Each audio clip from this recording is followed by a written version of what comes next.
to A Home to Love. And if you're new, I'm Delina.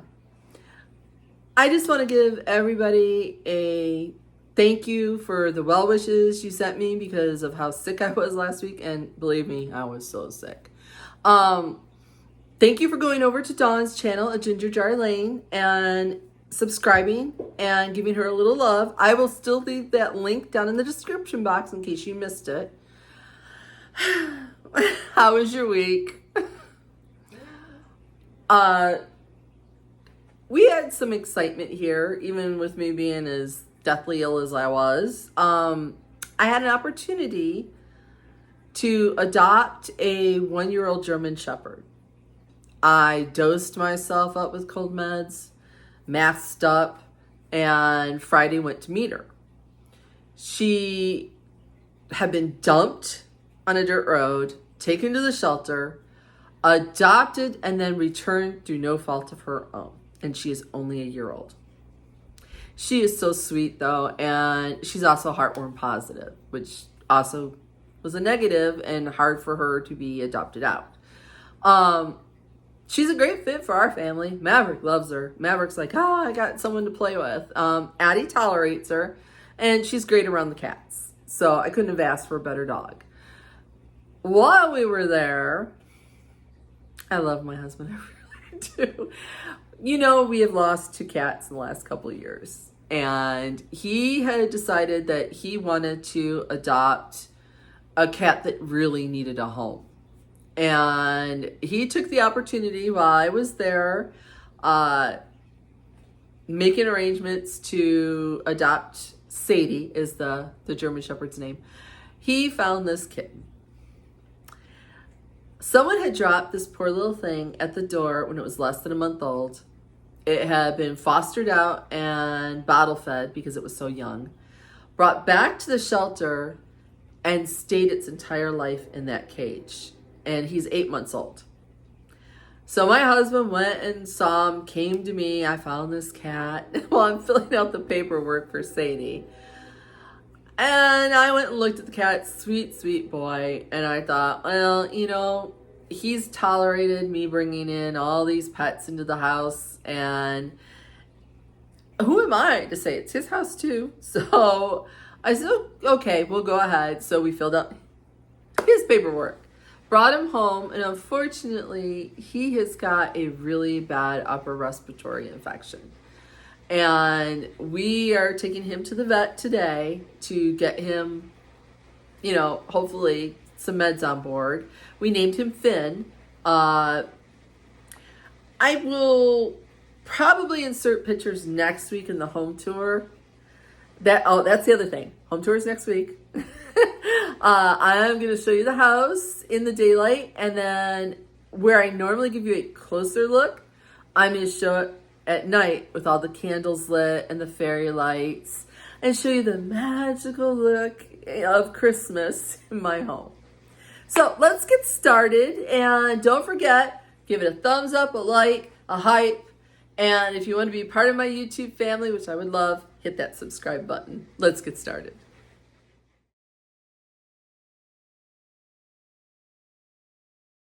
So what I've done is I've taken a Norfolk garland, a garland that has like a mix of all the pine, the cedar, the Norfolk, and I've twisted them together.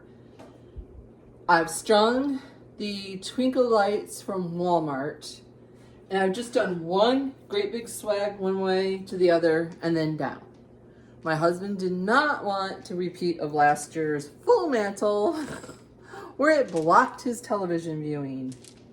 He was not happy. Next, I'm going to add these wooden beads from Hobby Lobby. And I am just going to, again, string them. Trying to figure out how I want to do it. I think I'm going to do, and I'm going to use the branches themselves to hold this in place. So that way I don't have to break out a bunch of different, I use pipe cleaners to hold these. So that way I don't have to worry about it. All right, just twisting those around. And then I know I'm gonna have to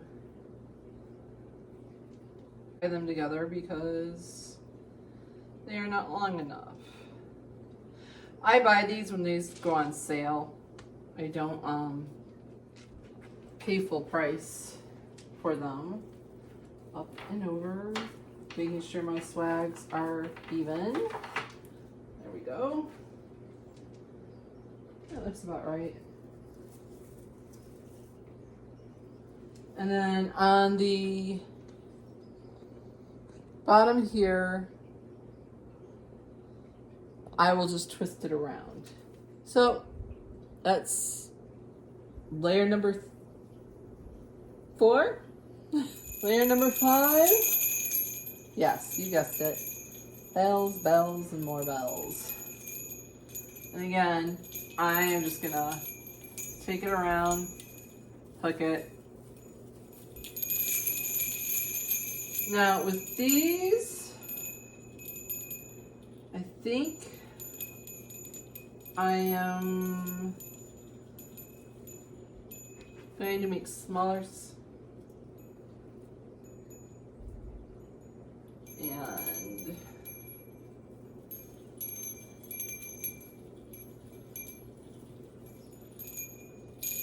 put it in.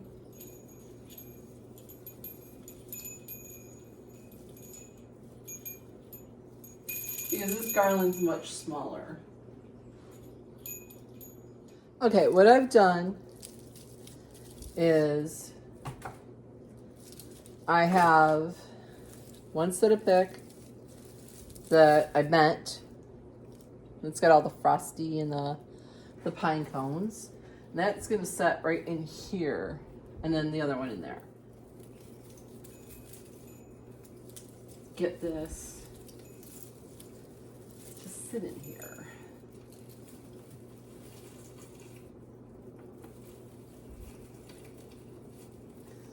So you can see kind of what I'm doing.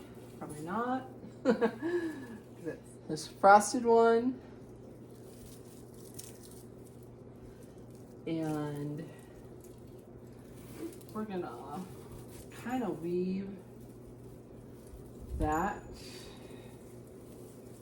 down into the tail and wrap it.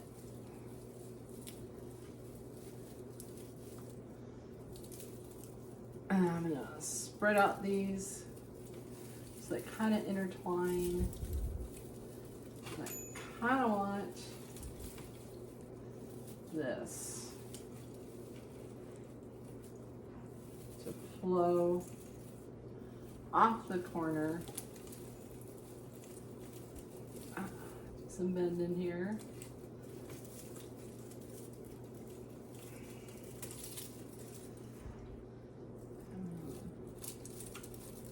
In there.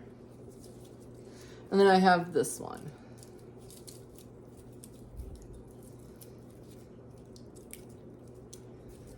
And again,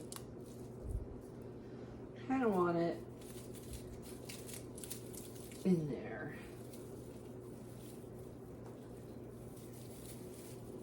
And I will wrap branches around.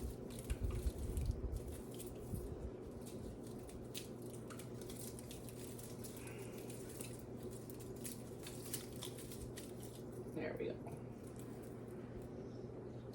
And that's my first spray. And then I think I'm gonna add a ribbon here. Okay. I've just taken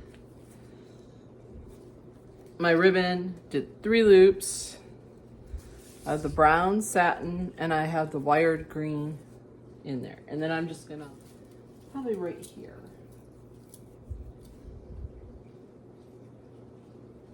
Wire it in.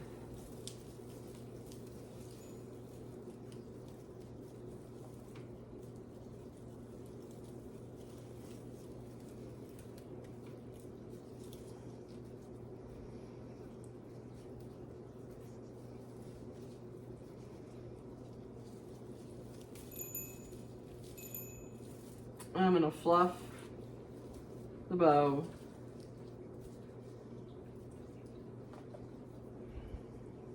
And kind of just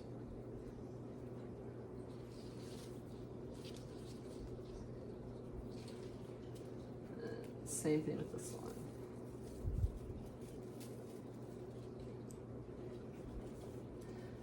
I may kind of wind in there.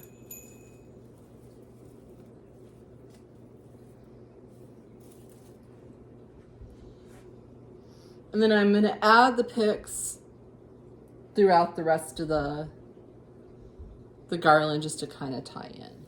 So I have 2 more of those sparkly kind of pine. Bend it out. I'm going to start here, kind of weave it in.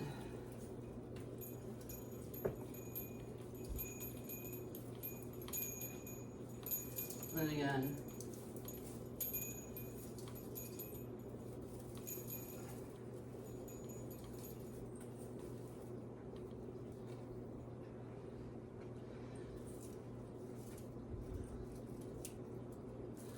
And then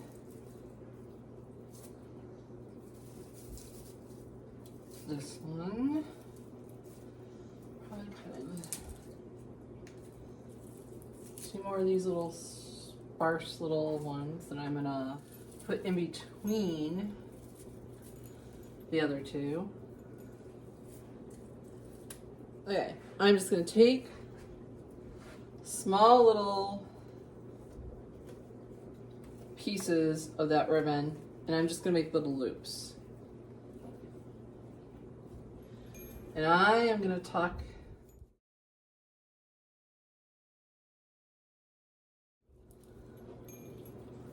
those loops into the garland and then just kind of spread them out.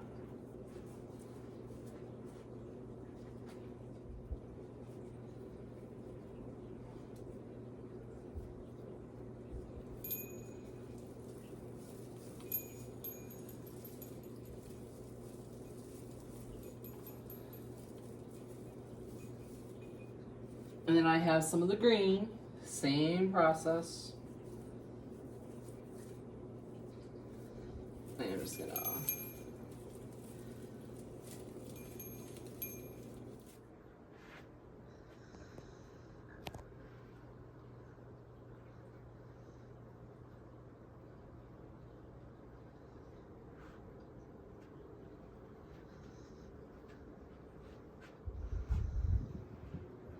I've added orange, dehydrated orange slices, some dried florals or silk, or that I've spray painted. There's some that I've spray painted. And I just think it adds just a beautiful touch to my garland this year with the twinkle lights.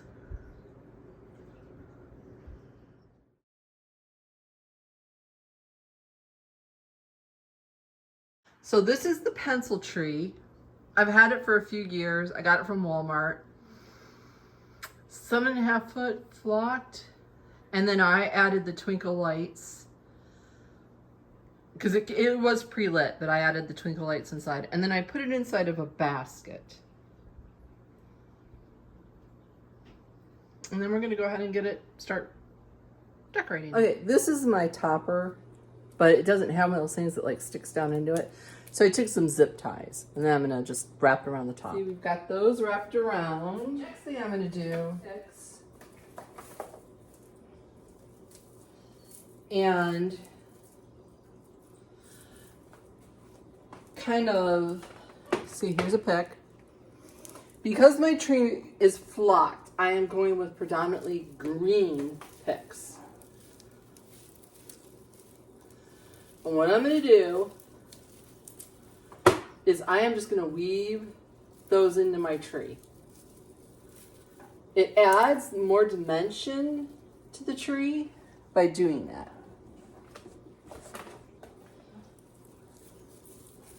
But you're going to weave these throughout the tree. You want them to kind of, sorry, the cats are fighting over the box, to kind of go out as if they are part of the tree or the branches of the tree. And then you can always kind of secure them in. And like I said, I just go, and like I said, it really makes a difference. Now, if the tree was all green, then I would check for like frosted picks to add that dimension to the tree. Move my way around the tree. Now remember this last pick from the Mantle. I am going to use that. That last little pick is that. Alright, moving on. To mimic the Mantle, I had those larger wood beads. I found smaller ones at Walmart last year when they were on clearance. So I am just going to do a traditional kind of garland where I swag it. I've got that wooden beads strung. Next thing I'm going to start with is my dark coppery color ornaments that I thrifted. I'm going to start from the bottom and work my way. Larger ornaments towards the bottom. And I'm going to kind of tuck them in. Okay, these I got off of Amazon. They're little velvet ornaments. They come in cream, brown, and green. And those I'm just going to sprinkle throughout the tree.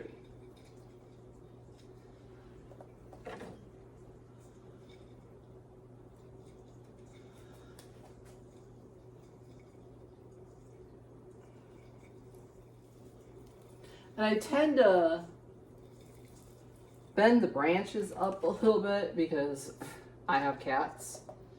And my cats will try to take these. They're non-breakable, so I don't buy anything with glass because I once had a golden retriever. Obsessed with this like red ball. Okay, I made the mistake of having glass red bulbs around, you know, ornaments. He took one off the tree and I yelled and he dropped it and he shattered it. I will never ever do that again. I felt bad because he thought it was his ball. I understand where he was coming from and he didn't know any better. He was quite young. That was on me. So I don't do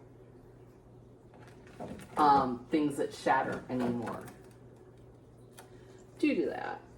Next ornaments are sort of my favorite. I made these. I found an old Scrabble board that was missing some of the pieces in the thrift store, but I wanted the tiles. And this one says believe, and all it is string and it was glued. This one says peace. This one says carols. I just love them. I think they're probably one of my favorite ornaments on the tree. And again, I'm just using those branches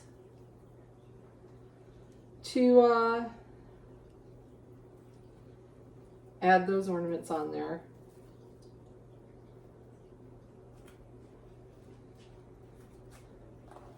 I always love the homemade ones. I think they add a little something extra to your trees.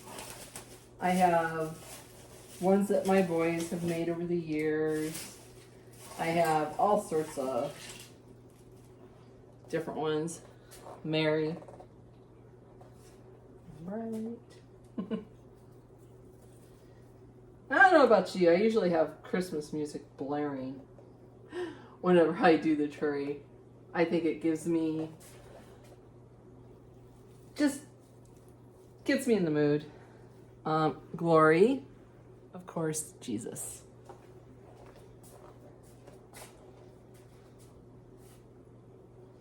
And I have my little German Shepherd one that looks like Maverick. So that was Maverick's first Christmas. So I always put that out. I buy my animals ornaments. So that way, like I used to buy my kids the Hallmark ones. I'm going to set him right there. And I think we're going to put snow up there. There's one ornament we always put in our Christmas tree. It is a German tradition of the pickle ornament. According to the German tradition, the pickle brings good luck and was the last ornament placed on the tree. On Christmas morning, the first child to find the gherkin was rewarded with an extra little gift left by St. Nick's. This tradition encourages the children to appreciate all the ornaments on the tree, rather than hurrying to see what St. Nick had left them. My middle son likes to tease my granddaughter about the Krampus. For those that don't know, the Krampus is like the evil Santa that if the bad boys and girls, he's a goat, the demon thing. I know. German folklore. And he comes and beats the bad children with a stick and throws them in a sack. So my middle son decided to tell my granddaughter that if she was bad, the Krampus was going to come for her. And that the only way that she could avoid the Krampus was one, by being good, two, by finding the magical pickle ornament in the tree. And that would save her from the Krampus. I'm like, really? And then she goes, the Krampus is not real. The Krampus is not real. And then he goes to her, he goes, well, just as real as Santa Claus. He didn't lie. But I'm like, oh, goodness. The things that I go through with my children. So, yes. So we put a pickle ornament on our tree. And I got each of the grandkids one. I thought, you know what?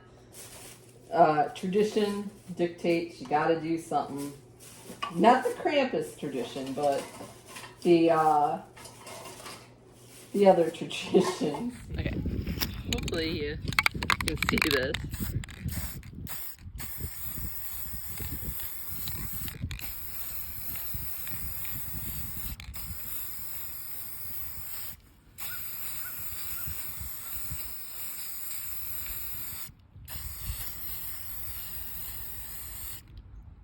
And then I have an ornament that I want to spray paint too.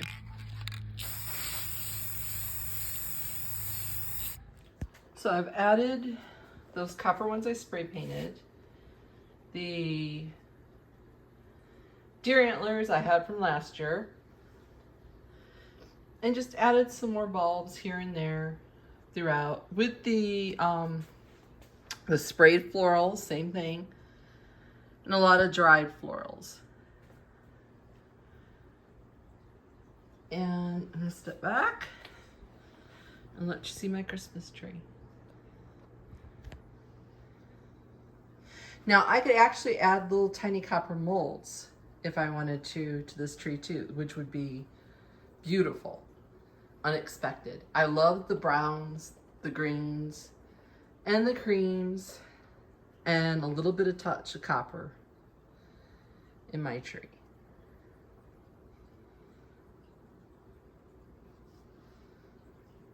Thank you for watching, and I hope you enjoyed this, and I hope it gave you some great ideas and inspiration that, you know, it shows that you don't necessarily need a great big tree. I got a wonderful look with those small little pencil tree, and it didn't take up much room in my house. So I hope you enjoyed it. I hope you'll come back next week for my home tour. And Lord willing, I will be completely healthy and done with this crud. So, bye, y'all.